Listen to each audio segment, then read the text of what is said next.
నమస్కారం. మనందరి పెట్టుబడుల భవిష్యత్తును నిర్ణయించే ఈనాటి లోతైన విశ్లేషణకు స్వాగతం. ప్రపంచవ్యాప్తంగా జరిగే భౌగోళిక రాజకీయ పరిణామాలు అసలు సంబంధమే లేనట్లు కనిపించే ఒక సామాన్యుడి మ్యూచువల్ ఫండ్ రాబడుల వరకు ఎలా ప్రయాణిస్తాయో వాటి వెనక ఉన్న కనెక్టివిటీ ఏంటో ఈరోజు డీకోడ్ చేద్దాం.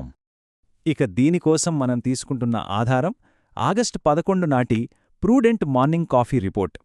నెంబర్స్, డేటాతో చాలా లోతుగా ఉండే ఈ రోజువారీ మార్కెట్ నివేదికను ఎక్కడా ఏమాత్రం కన్ఫ్యూజన్ లేకుండా చాలా సింపుల్గా, స్పష్టంగా అర్థం చేసుకునే ప్రయత్నం చేద్దాం.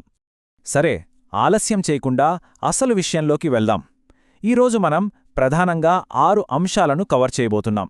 గ్లోబల్ మార్కెట్స్ మొదలుకొని కమోడిటీలు, దేశీయ ఈక్విటీలు, ఫండ్ ఫ్లోస్, డెప్ట్ మార్కెట్ మరియు చివరగా మన మ్యూచువల్ ఫండ్ పనితీరు వరకు ఒకదాని తర్వాత ఒకటి పరిశీలిద్దాం. ఇక ముందుగా ప్రపంచవ్యాప్తంగా అసలు ఏం జరుగుతోంది, గ్లోబల్ మార్కెట్లు, భౌగోళిక ఉద్రిక్తతల పరిస్థితేంటో చూద్దాం. ప్రస్తుతం గ్లోబల్ మార్కెట్లను కంట్రోల్ చేస్తున్న ప్రధాన అంశాలు గమనిస్తే పరిస్థితి కాస్త టెన్షన్గానే ఉందండి. ఒక పక్క అమెరికా ఇరాన్ ఒప్పందం చుట్టూ ఉన్న అనిశ్చితి, మరోపక్క స్ట్రెయిట్ ఆఫ్ హార్మోజ్ రీఓపెనింగ్ గురించిన ఆందోళనలు. ఇవన్నీ ఆసియా, యూరప్, అమెరికా మార్కెట్లలో ఒక రకమైన అప్రమత్తతను సృష్టిస్తున్నాయి.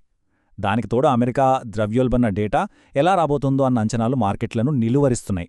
అయితే ఇక్కడ చిన్న ఊరటేంటంటే అమెరికా ఉపాధి డేటా కాస్త నెమ్మదించడం. దీనివల్ల ఫెడ్ రిజర్వ్ మళ్లీ వడ్డీ రేట్లు పెంచుతుందేమో అన్న భయాలు మార్కెట్లలో కాస్త తగ్గాయి. ఈ మిక్స్డ్ సిగ్నల్స్ కారణంగా గ్లోబల్ సూచీలు కూడా రకరకాలుగా స్పందించాయి. నాస్డాక్ మరియు యూరోపియన్ సూచీ ఎఫ్టీఎస్ఈ నెగటివ్గా ట్రేడవ్వగా, ఆసియా మార్కెట్లైన కోస్పీ, హ్యాంగ్సెంగ్ మాత్రం లాభాల్లోకొచ్చాయి. అయితే గమనించాల్సిన విషయమేంటంటే సానుకూల ఉపాధి డేటా వల్ల మొదట్లో ఆసియా మార్కెట్లకు మంచి బూస్ట్ దొరికినా ఈ క్రూడ్ ఆయిల్ టెన్షన్ల వల్ల మళ్లీ ఒత్తిడిని ఎదుర్కొంటున్నాయి. ఇక అక్కడ్నుండి మన రెండవ అంశానికి వస్తే, ఈ గ్లోబల్ టెన్షన్స్ కమోడిటీలు మరియు కరెన్సీ మార్కెట్ను ఎలా ప్రభావితం చేస్తున్నాయో చూద్దాం. ఇక్కడొక చాలా ఆసక్తికరమైన విషయముందండి. 2 విభిన్న రకాల ఆస్తులు భారీగా పెరుగుతున్నాయి, కాని కారణాలు వేరు. బ్రెంట్ క్రూడ్ బ్యారెల్కు $87.84 చేరుకుంది. అంటే గత వారంలోనే 5% పైగా జంప్ అన్నమాట. కారణం, ఎక్కడ చమురు సరఫరా ఆగిపోతోందో అన్న భయం. అదే సమయంలో బంగారం కూడా ఏకంగా 8% పైగా పెరిగి $4,388 తాకింది. మార్కెట్లో టెన్షన్స్ ఉన్నప్పుడు అందరూ సురక్షితమైన పెట్టుబడిగా భావించేది బంగారాన్నే కదా. అందుకే ఈ స్థాయిలో డిమాండ్. కరెన్సీల విషయానికి వస్తే, డాలర్తో పోలిస్తే మన భారత రూపాయి 95.26 వద్ద దాదాపు స్థిరంగా నిలబడింది.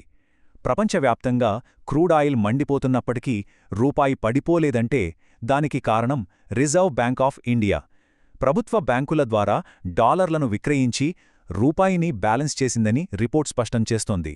కానీ యూరో అమాంతం 110.06కి బలపడడంతో యూరోతో పోలిస్తే మాత్రం మన రూపాయి కాస్త క్షీణించింది. ఇక ఈ ప్రపంచ పరిణామాలన్నీ మన దేశీయ స్టాక్ మార్కెట్లను ఎలా తాకాయో చూద్దాం. మన మూడవ అంశం ఇండియన్ ఈక్విటీ మార్కెట్ అప్డేట్. ఒకసారి గత ఏడాది కాలాన్ని గమనిస్తే నిఫ్టీ 50 కేవలం 0.91% స్వల్ప లాభంతో ఉంటే బీఎస్సీ సెన్సెక్స్ 1.65% నెగటివ్లో ఉంది. స్ట్రెయిట్ ఆఫ్ హార్మోజ్ అనిశ్చితి, ఆకాశాన్నంటున్న చమురు ధరలు వెరసి పెట్టుబడిదారులను బాగా అలర్ట్ చేశాయి. అందుకే తాజా ట్రేడింగ్ సెషన్ కూడా పెద్దగా హడావిడి లేకుండా చాలా స్తబ్దంగా, ఫ్లాట్గా ముగిసింది. సూచీలు ఫ్లాట్గా ఉన్నట్లు కనిపిస్తున్నా లోపల డైనమిక్స్ చూస్తే మార్కెట్ బ్రెడ్త్ చాలా వీక్గా ఉందన్న విషయం అర్థమవుతోంది. అంటే లాభపడిన 2,388 షేర్లతో పోలిస్తే నష్టపోయిన షేర్లు 2,483.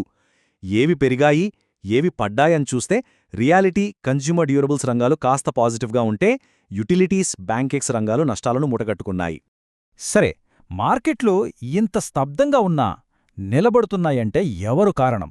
మన తదుపరి అంశం సంస్థాగత పెట్టుబడుల ప్రవాహం అదే విషయాన్ని చెబుతుంది. ఈ ఒక్క పాయింట్ చూస్తే మీకే అర్థమవుతుంది విదేశీ, దేశీయ ఇన్వెస్టర్ల మధ్య ఎంత పెద్ద వ్యత్యాసముందో. విదేశీ సంస్థలు ఎఫ్ఐఐ ఈ సంవత్సరం ఏకంగా 2,40,000 కోట్ల రూపాయలకు పైగా పెట్టుబడులను లాగేసుకున్నాయి. కానీ అదే సమయంలో మన దేశీయ సంస్థాగత పెట్టుబడిదారులు డిఐఐ 5,00,000 కోట్ల రూపాయలకు పైగా, అలాగే మ్యూచువల్ ఫండ్స్ దాదాపు 3,27,000 కోట్లకు పైగా కొనుగోళ్లతో మార్కెట్కు అండగా నిలిచాయి. సో ఇక్కడ మనం అర్థం చేసుకోవాల్సిన అత్యంత కీలకమైన విషయమేంటంటే, విదేశీ పెట్టుబడిదారులు వెనక్కి తగ్గుతున్నా మన దేశీయ పెట్టుబడిదారులు ఒక బలమైన గోడలా నిలబడి మార్కెట్ కుప్పకూలకుండా కాపాడుతున్నారు. ప్రస్తుత ఎకనామిక్ కండీషన్స్లో డొమెస్టిక్ ఇన్వెస్టర్స్ బలమేంటో ఇది చాలా స్పష్టంగా చూపిస్తోంది. ఇక ఈక్విటీల నుంచి మన 5వ అంశం డెప్ట్ మార్కెట్ వైపు వెళ్దాం. ఇక్కడే ద్రవ్యోల్బణం ఎఫెక్ట్ మనకు చాలా స్పష్టంగా కనిపిస్తుంది. ఇక్కడ ఒక నంబర్ మనం ఖచ్చితంగా గుర్తుపెట్టుకోవాలి, అదే 5.25%. అవునండి, బ్యాంకులకిచ్చే రుణాలపై ఆర్బీఐ రెపో రేటు ఇదే. ఇది ఈ 5.25% వద్దే నిలకడగా కొనసాగుతూ డెప్ట్ మార్కెట్ మొత్తానికి ఒక స్థిరమైన బేస్ లైన్ను అందిస్తోంది.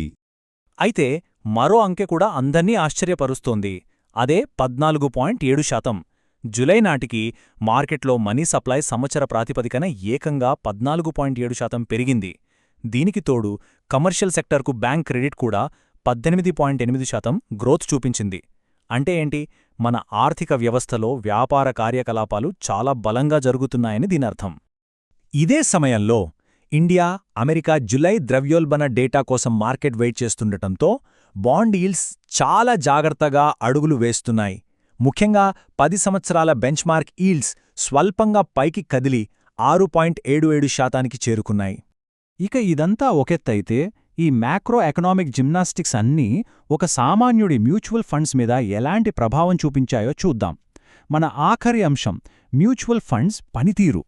మార్కెట్ కాస్త డల్గా ఉన్నప్పటికీ ఇక్కడ పర్ఫార్మెన్స్ చూస్తే ఆశ్చర్యపోతారు. గత 1 సంవత్సర కాలంలో small cap, mid cap funds ఇచ్చిన రిటర్న్స్ అద్భుతమని చెప్పాలి. స్మాల్ క్యాప్ ఫండ్స్ ఏకంగా 15%, mid cap funds 12.34% double digit లాభాలను కళ్లజూశాయి. అయితే లార్జ్ క్యాప్ ఫండ్స్ మాత్రం కేవలం 4.3% రాబడితో కాస్త వెనుకబడిపోయాయి. కానీ ఫండ్స్ ఇంత బాగా పనిచేస్తున్నా ఇక్కడో షాకింగ్ నంబరుందండి. 2689 కోట్ల రూపాయలు. మార్చి 2026 నాటికి మ్యూచువల్ ఫండ్స్లో ఎవరూ క్లెయిమ్ చెయ్యకుండా పడి ఉన్న డివిడెండ్ల మొత్తమిది. మరీ ఆశ్చర్యకరమైన విషయమేంటంటే ఇది గత ఏడాదితో పోలిస్తే ఏకంగా 17.7% పెరిగింది. ఎంత విచిత్రం కదా!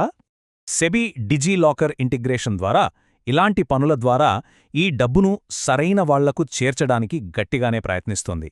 కానీ ఈ విశ్లేషణ ముగించే ముందు ఒక ప్రశ్న మనల్ని మనం వేసుకోవాలి. ఏకంగా 2689 కోట్ల రూపాయలు ఇలా ఎవరూ పట్టించుకోకుండా మూలన పడి ఉన్నాయంటే మరి మీ పెట్టుబడులు సరిగ్గా ట్రాక్ చేయబడుతున్నాయా? సరైన సమయంలో మీరు వాటిని క్లెయిమ్ చేయగలుగుతున్నారా? ఒక్కసారి ఆలోచించండి. ఈ రోజుటి మన విశ్లేషణలోని వివరాలు మీ ఆర్థిక ప్రణాళికలకు తప్పకుండా ఉపయోగపడతాయని ఆశిస్తున్నాను. ధన్యవాదాలు.